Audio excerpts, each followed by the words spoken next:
Governor Moore had harsh words for President Trump yesterday. He invited the president to take a crime walk in Baltimore and said unless the president is willing to come to the city, he should stop talking about Baltimore. Specifically, Donald Trump, if you are not willing to walk our communities, keep our name out of your mouth. If you are not willing to stand with our people, keep our names out of your mouth. Well, political analyst John Deedy says the latest comments from the governor might indicate a shift in strategy. The first name that came to my mind was Gavin Newsom of California. Newsom is sucking a lot of oxygen out of the room by basically getting on social media and tweeting similar to the style the president uses. And everyone's getting attention for that, and people are commenting on it. And I think that this is going to be something, the way the governor was very aggressive and firm in his statements towards the president. I think for that slice of the Democratic Party, it's going to get a lot of attention. Fox 45's Mackenzie Frost spoke with political analyst John Deedy and a member of the Maryland Freedom Caucus about the governor's comments. She continues our team coverage.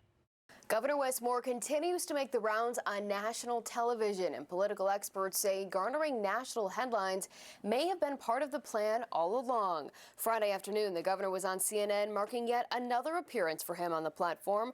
Political analyst John Deedy says based on the number of interviews the governor has done, it may indicate something more. When you see the fact that in the last 24 hours, Moore has been doing a lot of national media, it shows that he was thinking about national media when he did this.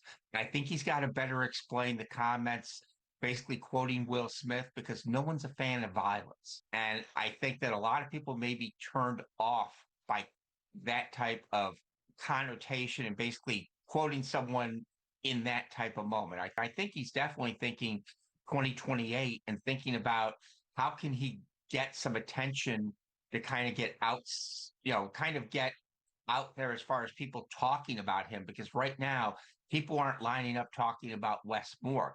But at some point they're going to want to see the meat on the steak, not just the sizzle. Being in the spotlight, though, Deedy says may be beneficial for Moore in some capacity.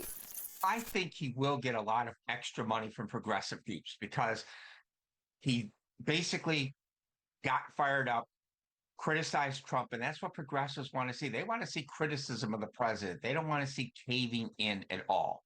And while it's great in many respects he did these criticisms, you have to be careful when you're poking the bear when the cage is open. President has a lot of power. They could take away money from Baltimore. But that possibility is something Republican lawmakers raised too. Well, we do see Governor Wes Moore trying to grab national headlines, and I don't know if that was what he was doing.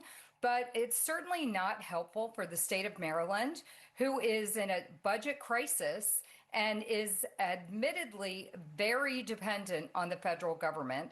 And simultaneously, Governor Moore is trying to get FEMA funding for the flood out in Cumberland.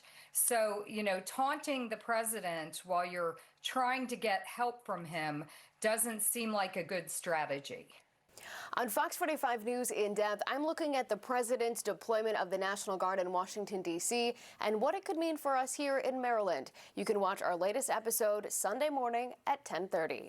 In the newsroom, Mackenzie Frost, Fox 45 News.